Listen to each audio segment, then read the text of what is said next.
Tuturo ngayon si Boy Uma kung paano gagamit ng mini drone. Ito po yung remote control at ito naman yung tinatawag na mini drone. Mini drone lang po. Wow! Nasa harap ito. Ito naman yung nasa likod.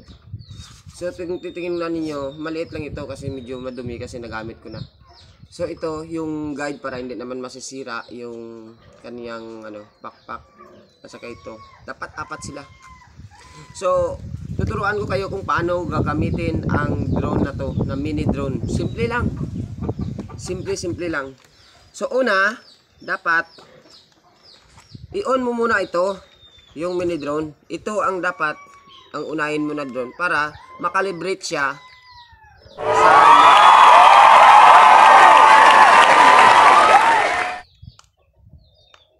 So naka-on siya, naka-blank. Tapos yung pangalawa ito.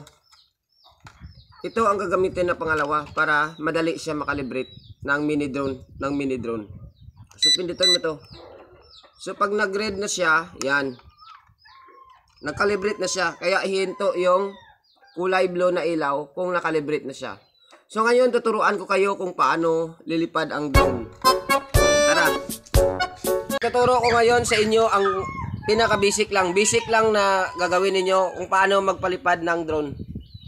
Pero hindi naman yung yung nasa lower ka lang lower ground ka lang magpalipad kasi kung baguhan ka, kailangan mo munang mag-start sa mababa lang. Kasi kung na-master mo na yung remote at saka yung drone at saka yung mga basic na ganito, madali lang matutunan ang paglipad ng mataas. Kailangan matutunan mo na kahit nasa mababa, mayroon kang mga obstacle na dapat magpalipad ng drone kasi para mabilis kang matuto.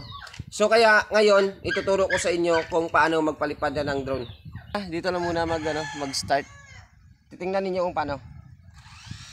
So yan, naka-ready na siya. Lilipad. Kaya tingnan niyo kung paano ko gagamitin ito. Simple lang ito. Ito ang unang basic na gagamitin. Pagkatapos ito, guide mo na makagalaw mo.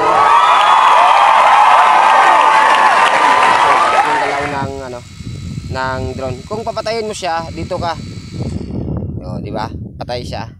So, yun lang ang pinaka-simple bago ka magpalipad. Huwag agad-agad na pindutin ito kasi lilipad ka agad yan eh. Pero dapat, ito lang. O, tingnan nyo. O, di ba? Nakaandar siya. Pero kung papatayin natin, o, yan. So, titingnan natin ngayon. Magpapalipad tayo. So, tingnan nyo yung ginawa ko. Yun lang. Simple lang.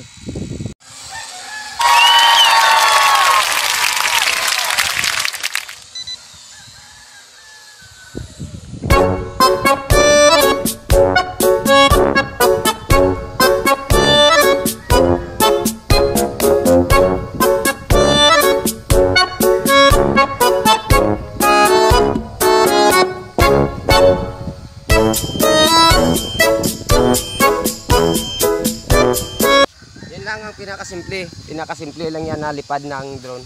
Kaya kung kayo, pag natuto kayo, kaya titingnan ninyo kung paano. Ganun ka ganda talaga pag marunong ka na malipad. Kung gusto mo pakyatin mo siya sa itaas. Yan. Magbabalik siya. Yan, nakita ninyo? Yan. Simple lang. Yan, maganda na. Oh, yan. Diba? Ang pababa naman, papunta mo sa'yo, hilain mo lang papunta mo.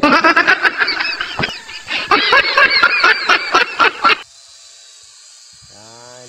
Pinakasimple lang yan.